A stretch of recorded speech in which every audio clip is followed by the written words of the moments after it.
जो हमला हुआ अभी सैफ अली खान पर, अगर वही बयान किसी और ने दिया होता और उसका नाम कुछ और होता तो अब तक तो वह टेररिस्ट घोषित हो चुका होता कि उसके इन्फ्लुएंस की वजह से जाकर के अटैक हुआ, लोग उसके विचारों से, उसकी भाषा से ऐसे प्रभावित हो रहे हैं। लेकिन किस तरीके से एक सच को छुपाना है, झूठ को दुनिया के सामने लाना है, यह मीडिया बहुत अच्छे से कर रहा है, पिछले कई सालों से कर रहा है। अफसोस है कि हम उस खेल को अभी तक सही से नहीं समझ पाए। हम करें बात दलीलों से तो रद्द होती है, उनके होठों की खामोशी भी सनद होती है, कुछ ना कहने से भी छिन जाता है एजाज़े सुखन, जुल्म सहने से भी जालिम की मदद होती है।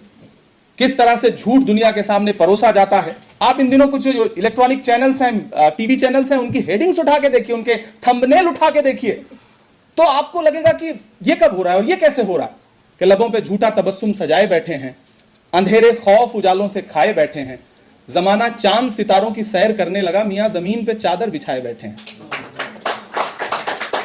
तो झांकना तो हमें अपने गिरेबान में पड़ेगा। मीडिया आपको हर दिन मुजरिम बना रहा है और आप चुपचाप बैठे हैं।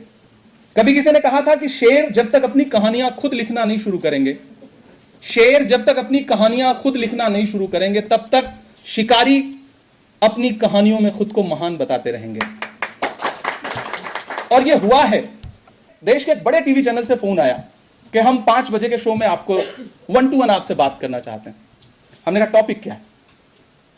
तो उन्होंने एक सियासी पॉलिटिकल टॉपिक दिया। हमने कहा ठीक है, टॉपिक अच्छा है, इस पे बात करेंगे। 15 मिनट पहले मैंने टीवी ऑन किया और मैंने सोचा कि देखें इनका प्रोमो क्या चल रहा है। तो उनका प्रोमो चल रहा था कि 15 मिनट बाद इमरान प्रतापगढ़ी आपके सामने होंगे और हम बात करेंगे जाहिल जमात पर।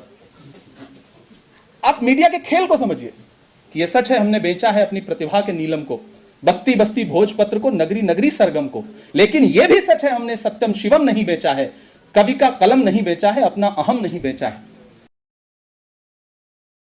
अदीब साहब ने बहुत एक संजीदा गुफ्तगू की और बहुत जरूरी गुफ्तगू की। मैं देर से पहुंचा, बाकी अपने साथियों को नहीं सुन सका, उसके लिए माफी चाहूंगा। मैं 5-7 मिनट आपसे थोड़ी सी, मैं भी कोशिश करता हूं कि थोड़ी जिम्मेदारी भरी और संजीदा गुफ्तगू कर सकूं। हम करें बात दलीलों से तो रद्द होती है, उनके होठों की खामोशी भी सनद होती है, कुछ ना कहने से भी छिन जाता है एजाज़े सुखन, जुल्म सहने से भी जालिम की मदद होती है। मेरी नई नस्लों और यहां मौजूद बुजुर्गों, ये जो टॉपिक है मीडिया का, मौजूदा लोकतांत्रिक जो पूरा वर्ल्ड है उसमें उसकी भूमिका, उस पर बातचीत होनी है। एक वक्त था मीडिया का मतलब प्रिंट मीडिया था, हम कलम के जरिए जो लिखा जा रहा था और जो छप रहा था उसे मीडिया कहते थे। दौर बदला, प्रिंट मीडिया की जगह इलेक्ट्रॉनिक मीडिया ने ले ली, अखबारों की जगह स्क्रीन ने ले ली। लेकिन पिछले कुछ सालों में एक और बदलाव आया कि जब इलेक्ट्रॉनिक मीडिया ने भी धीरे धीरे अपनी विश्वसनीयता, अपनी कबूलियत खो दी और धीरे धीरे सोशल मीडिया हम सबकी जिंदगियों में आया। आज जो हमारे पास डेटा है वो ये बताता है कि हिंदुस्तान में खास तौर से 536 मिलियन लोग हैं जो व्हाट्सएप यूज करते हैं। 536 मिलियन, 536 मिलियन। 463 मिलियन लोग हैं जो यूट्यूब यूज करते हैं। जो हमारे पास डेटा है वो ये है कि 385 मिलियन लोग हैं जो इंस्टाग्राम यूज करते हैं। 373 मिलियन लोग हैं जो फेसबुक यूज करते हैं और सिर्फ 27 मिलियन लोग हैं जो ट्विटर यानी कि एक्स यूज करते हैं। हम इस कमरे में बैठ के क्या बोल रहे हैं और ये अगले 1 मिनट के बाद दुनिया के किस हिस्से में क्या बता करके दिखाया जाएगा, न इस पे हमारा आपका कोई कंट्रोल है, ना सरकारों का कोई कंट्रोल है। इसलिए सोशल मीडिया हमारी जिंदगियों में आने के बाद जितना आसानी हुई है उतने ही खतरे भी बढ़े हैं। हमें बहुत खुली आंखों से दुनिया को देखना पड़ेगा। कभी किसी ने कहा था कि शेर जब तक अपनी कहानियां खुद लिखना नहीं शुरू करेंगे, शेर जब तक अपनी कहानियां खुद लिखना नहीं शुरू करेंगे, तब तक शिकारी अपनी कहानियों में खुद को महान बताते रहेंगे। और यह हुआ है, हम सब इस बात के गवाह हैं। किस तरह से झूठ दुनिया के सामने परोसा जाता है और हम कितने असहाय देखते हैं दुनिया को, कितने बेबस होकर के देखते हैं। अदीब साहब अभी फ्लाइट का किस्सा आपको सुना रहे थे। हम लोगों के सामने ही ऐसी ऐसी चीजें आती हैं। मैं खुद अपने बारे में कभी कभी यूट्यूब पे ऐसी ऐसी न्यूज देखता हूं, मुझे लगता है ये कब हुआ, मुझे भी इल्म नहीं होता उसका। ऐसा ऐसा झूठ ऐसी ऐसी मतलब जोरदार आवाज में परोसा जा रहा है। आप इन दिनों कुछ जो इलेक्ट्रॉनिक चैनल्स हैं, टीवी चैनल्स हैं, उनकी हेडिंग्स उठा के देखिए, उनके थंबनेल उठा के देखिए, तो आपको लगेगा कि ये कब हो रहा है और ये कैसे हो रहा है। लेकिन झांकना तो हमें अपने गिरेबान में भी पड़ेगा कि हम कहां खड़े हैं। मैं इलाहाबाद यूनिवर्सिटी में पढ़ता था, मैंने मीडिया की पढ़ाई की है, इसलिए मैंने डिप्लोमा किया है। मैं हिंदी लिटरेचर का स्टूडेंट रहा हूं। उसके बाद मैंने जर्नलिज्म का डिप्लोमा किया। इलाहाबाद में हमारे एक शायर दोस्त थे, उनका नाम था असलम इलाहाबादी। उन्होंने बड़ा अच्छा एक शेर कहा था, वो आज तक मुझे याद है। पिछले 15 साल पहले वो शेर सुना था मैंने कि लबों पे झूठा तबस्सुम सजाए बैठे हैं, अंधेरे खौफ उजालों से खाए बैठे हैं, जमाना चांद सितारों की सैर करने लगा, मियां जमीन पे चादर बिछाए बैठे हैं। तो झांकना तो हमें अपने गिरेबान में पड़ेगा। यहां तमाम उर्दू से मोहब्बत करने वाले लोग, उर्दू की बात आएगी तो हमें लगेगा कि हम लड़ जाएंगे, भिड़ जाएंगे। लेकिन आप में से कितने लोग हैं, हम सहित कितने लोग हैं जो सुबह उर्दू का एक अखबार खरीदते हैं? नहीं खरीदते। उर्दू की अगर कोई वेबसाइट हो, उर्दू का अगर कोई यूट्यूब चैनल हो, तो हमने सब्सक्रिप्शन लिया है? नहीं लिया, क्योंकि हम 2 रुपए का भी मदद के तौर पर 2 रुपया भी देने के लिए तैयार नहीं।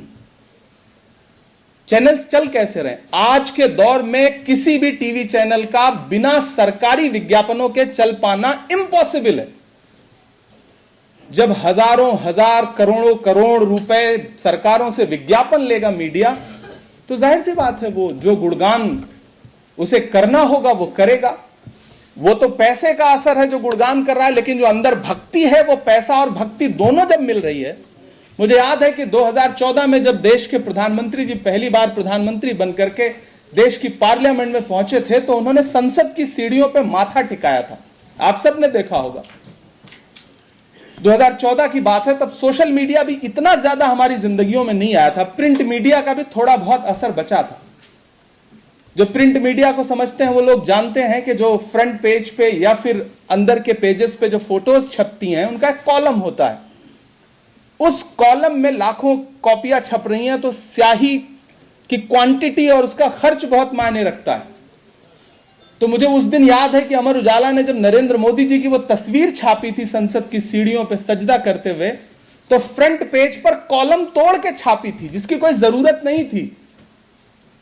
न जाने कितने लाख रुपए की स्याही एक्स्ट्रा लगी होगी, लेकिन वो अंदर एक जो इनबिल्ट है ना, वो विज्ञापन अपनी जगह है। तो आपको यह समझना पड़ेगा कि इस जो पूरा इंटरनेशनल मीडिया, नेशनल मीडिया, उसके जो प्रोग्राम्स हैं, उसमें आप कहां खड़े हैं और आपका कंट्रीब्यूशन क्या है, आपका हिस्सा क्या है, आप मैटर भी करते हैं या नहीं करते हैं। यह बात हम सारे लोगों को समझनी पड़ेगी। यहां मेरे सामने, मैं वहां बैठा था तो मैं देख रहा था कि शहीद मौलवी बाकर अली साहब की तस्वीर लगी है यहां पर, मोहम्मद बाकर साहब की। हम सारे लोग यहां पर बैठ करके गणेश शंकर विद्यार्थी, मैं प्रेस क्लब में खड़ा हूं, हम सारे लोग गणेश शंकर विद्यार्थी जी के बारे में बात करते हैं। देश में पत्रकारिता और सहाफत की बात चलती है तो गणेश शंकर विद्यार्थी जी की कुर्बानियां जरूर याद करते हैं। वो मीडिया में, इलेक्ट्रॉनिक मीडिया में बैठे हो, प्रिंट मीडिया, लेकिन इस देश में बहुत कम लोग होंगे जिनको मौलवी बाकर साहब की जिंदगी, उनका संघर्ष, उनकी कुर्बानी किसी को शायद ही याद हो। हमने भी अपने आइकॉन तो भुला दिए ना, हम उनको सेलिब्रेट ही नहीं करते। हम दूसरों पे कितना भी इल्जाम लगा लें, हमें अपने गिरेबान में तो झांकना पड़ेगा। हमें याद है क्या कि 1857 की जंग के बाद पहले सहाफी थे, पहले पत्रकार थे जिनको कैप्टन हडसन ने दिल्ली गेट के सामने तोप से उड़वाया था, इसलिए क्योंकि वो अंग्रेजों के खिलाफ अपने अखबार में छाप रहे थे, न्यूज खबरें छाप रहे थे। हम अपने आइकॉन और अपने जो हीरोज थे ना तो उन्हें सेलिब्रेट करते हैं, हम बस चंद दिन, हमें जो हीरोज चाहिए वो मौजूदा वक्त में काम करते हुए लोग नहीं चाहिए, हमें सूली पे लटके हुए लोग चाहिए। तब हमें लगता है कि ये आदमी बड़ा काम किया इसने। अदीब साहब की कद्र अभी हमें कम है। डॉक्टर मनमोहन सिंह साहब चले गए तब दुनिया को पता चला कि डॉक्टर मनमोहन सिंह साहब क्या थे। ऐसे ही हम में आप में से जिस दिन नहीं रहेंगे उस दिन बहुत सारे लोगों को एहसास होगा कि नहीं यार, ये तो मुझे याद है जब कोरोना का इशू चल रहा था हजरत, मीडिया किस तरह अपने ट्रैप में फंसाता है और हम बाखबर ही नहीं है। मुझे देश के एक बड़े टीवी चैनल से फोन आया कि हम 5 बजे के शो में आपको 1 to 1 आपसे बात करना चाहते हैं। हमने कहा टॉपिक क्या है? तो उन्होंने एक सियासी पॉलिटिकल टॉपिक दिया। हमने कहा ठीक है, टॉपिक अच्छा है, इस पे बात करेंगे। 15 मिनट पहले मैंने टीवी ऑन किया और मैंने सोचा कि देखें इनका प्रोमो क्या चल रहा है। तो उनका प्रोमो चल रहा था कि 15 मिनट बाद इमरान प्रतापगढ़ी आपके सामने होंगे और हम बात करेंगे जाहिल जमात पर। अब मीडिया के खेल को समझिए। आपसे कह दिया गया कि टॉपिक ये है, प्रोमो कुछ और चलाया गया। 15 मिनट बाद एक सवाल आपके टॉपिक का होगा और उसके बाद फिर बहस जाकर के वहां जाएगी जहां से मौजूदा हुकूमत हो या जो एजेंडा है उस एजेंडे को फायदा पहुंचे। आपको पता ही नहीं है। बहुत सारे लोग मुझसे कहते हैं कि टीवी चैनलों पे जाकर के जो लोग बैठते हैं, सो कॉल्ड मौलाना हो या फिर सोशल एक्टिविस्ट हो, इनको रोकते क्यों नहीं आप लोग? जाकर के क्यों बेइज्जती करा रहे हैं टीवी चैनलों की? तो कभी कभी मैं सोचता हूं ये मासूम लोग हैं, ये बहुत खराब भी नहीं है बेचारे। इनको पता ही नहीं कि इनको किस एजेंडे के लिए बुलाया जा रहा है। इनको तो फोन कर दिया जाता है कि आज शाम में शो है और आप आइए, आप टीवी पे दिखेंगे। तो साहब तो इसी बात पे खुश हैं कि अगले 1.5 घंटे हम टीवी पे दिखेंगे। अब वहां आपके नाम पे कौन सा बिल फाड़ा जा रहा है और आपके नाम पे पूरी कम्युनिटी को किस तरह जलील किया जा रहा है, इसके जिम्मेदार हम भी तो है ना। हमारे पास ऐसी कोई मोरल टीम है जो इसे लोगों की मॉनिटरिंग कर सके, उनको रोक सके, उनको कंट्रोल कर सके। हम नहीं रोक सकते, अदीब साहब नहीं रोक सकते, खालिद साहब नहीं रोक सकते। हम सियासी लोग हैं, हम किसी को रोकेंगे तो कहेंगे अरे तो पार्टी का मसला है, तो नहीं चाहते कि हम जाके टीवी चैनल पे दिखें। हम नेता बने, ये चाहते ही नहीं। तो क्या हमारे पास ऐसी कोई तंजीम है? तो हमें बहुत सोचने की जरूरत है। हम जहां खड़े हैं और जिस तरह से हमारे खिलाफ साजिशें, हम आगाह ही नहीं है। सही बात तो यह है, बस हम कुर्बानी देने के लिए तैयार हैं। हमें लगता है कि जरूरत पड़ेगी तो हम कुर्बानी दे देंगे, लेकिन कुर्बानी देने का वक्त होता है। चिराग अगर दोपहर में जलाओगे तो अंधेरा खत्म नहीं होगा, चिराग खत्म हो जाएगा। तो आपको पहले तो यह पहचानना है कि आपकी लड़ाई क्या है और उसे लड़ना कैसे है। किसी ने मुझसे कहा था कि इमरान साहब, आपके और बाकी कम्युनिटीज के बीच में फर्क आपको पता है? हमने कहा बताइए।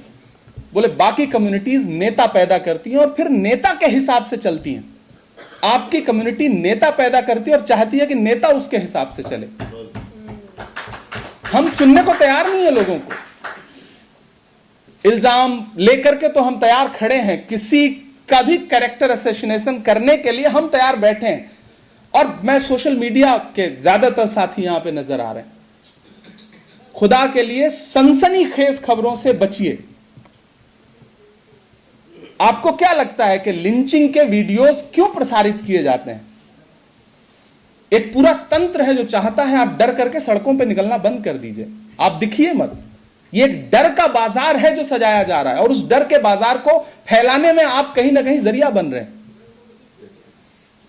तो सनसनीखेज खबरों को फैलाने से पहले 5 बार उसे खुद से सेंसर करिए।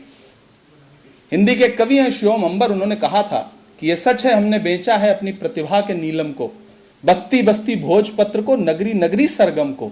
लेकिन यह भी सच है हमने सत्यम शिवम नहीं बेचा है, कवि का कलम नहीं बेचा है, अपना अहम नहीं बेचा है।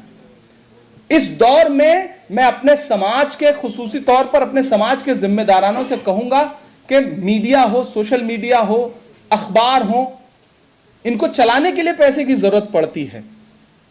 हम में से कितने लोग हैं जिन्होंने यूट्यूब चैनल चलाने वाले और सच्ची पत्रकारिता करने वाले किसी जिम्मेदार पत्रकार साथी की जेब में चुपके से 10,000 रुपए का एक लिफाफा डाल दिया हो, बिना उस पर एहसान जताए कि यार तुम बहुत अच्छा काम कर रहे हो? शायद कोई नहीं करता। क्यों नहीं करते हम? और आप चाहते हो कि आपकी लड़ाई लड़ने वाले लोग आए, खड़े हो जाएं, लड़के शहीद हो जाएं। उनके भी घर है, उनके भी परिवार है। तो आपने अपने लिए लड़ने वाले लोगों को ताकत देने के बारे में कभी सोचा कि ताकत देने का तरीका क्या है? मौजूदा दौर में सिस्टम ने क्या किया है, सबको इंटरकनेक्ट कर दिया है। जितने भी पिलर हैं ना, तंत्र हैं डेमोक्रेसी के, सबको इंटरकनेक्ट कर दिया है। वो सब एक दूसरे के लिए काम कर रहे हैं। ऐसी छोटी छोटी बातों पे एफआईआर तैयार बैठी है कि आप सोच नहीं सकते हैं, और सब झेल रहे हैं।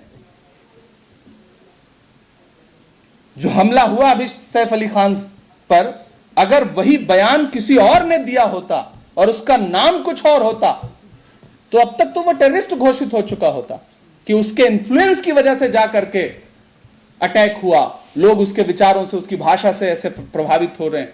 लेकिन किस तरीके से एक सच को छुपाना है, झूठ को दुनिया के सामने लाना है, यह मीडिया बहुत अच्छे से कर रहा है, पिछले कई सालों से कर रहा है। अफसोस है कि हम उस खेल को अभी तक सही से नहीं समझ पाए। तो मेरी आप सबसे गुजारिश है, तमाम चेहरे दिख रहे हैं, ऐसे यूट्यूब चैनल चलाने वाले साथी हैं जो भीड़ के बीच में जाके पत्रकारिता कर रहे हैं, तो आप सब साथियों को मुबारकबाद। कुछ बहुत ज्यादा नहीं बोलना है, बस इतना कहना है कि आप कितने भी एमएलए एमपी बना लो, आप कितने भी मिनिस्टर बना लो, आप कितने भी ब्यूरोक्रेट्स बना लो, लेकिन जब तक अच्छे मीडिया कर्मी नहीं बनाओगे, आपकी लड़ाई अधूरी रहेगी, कमजोर रहेगी, और आप कोई भी लड़ाई नहीं जीत पाओगे। यह मैं जिम्मेदारी से यहां कह रहा हूं, क्योंकि यह बहुत बड़ा तंत्र है, जिस तंत्र में जब तक आप उस तंत्र का हिस्सा नहीं होंगे, इसलिए अपने आसपास ऐसे बच्चों को पहचानिए जो जिनका इंटरेस्ट हो सहाफत में, जो पत्रकारिता करना चाहते हो, जो अच्छी एंकरिंग कर सके, अच्छा बोलना जानते हो, उनको इंकरेज करिए कि मीडिया का हिस्सा बनो, और हो सके तो अपनी तरफ से उनकी मदद करिए।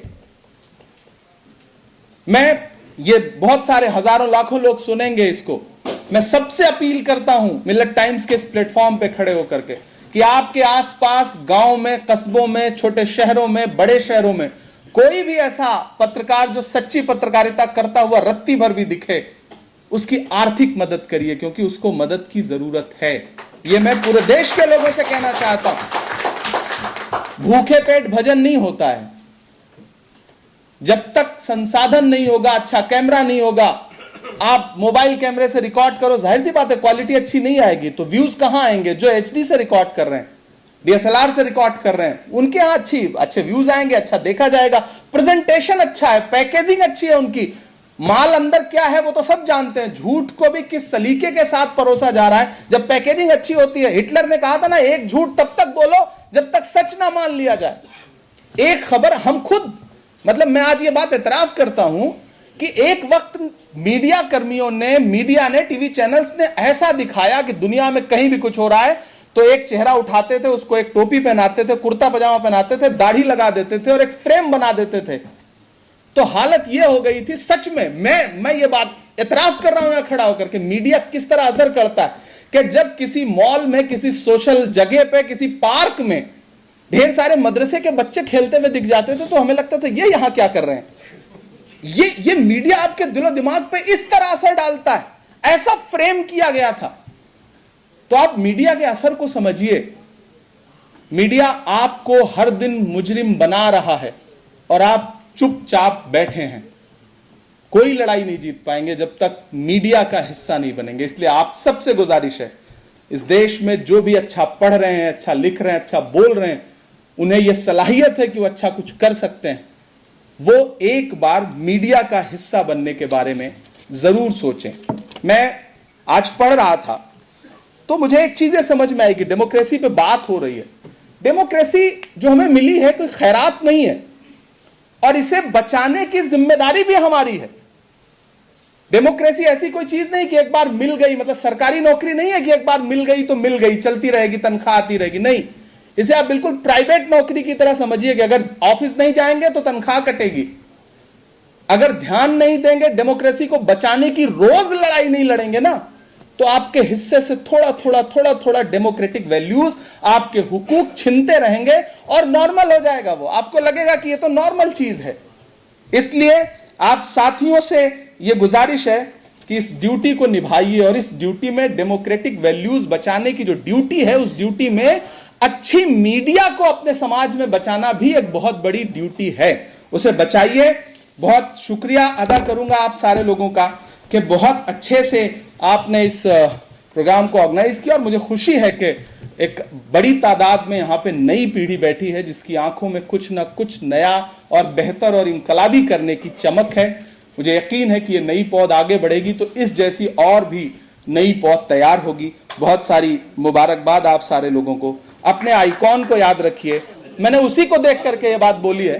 तो मैं गुजारिश भी करूंगा कि छोटे छोटी जगहों पे भी ले जाइए, मौलवी बाकर साहब के बारे में बात करिए, गणेश शंकर विद्यार्थी जी के बारे में बात करिए, और जो समाज को तोड़ने की कोशिशें करने वाले लोग हैं उनको ये बताइए कि नहीं, ये जो पिलर खड़ा हुआ है पत्रकारिता का, उसमें तमाम लोगों का बहुत बड़ा रोल है। आप सारे साथियों का बहुत शुक्रिया।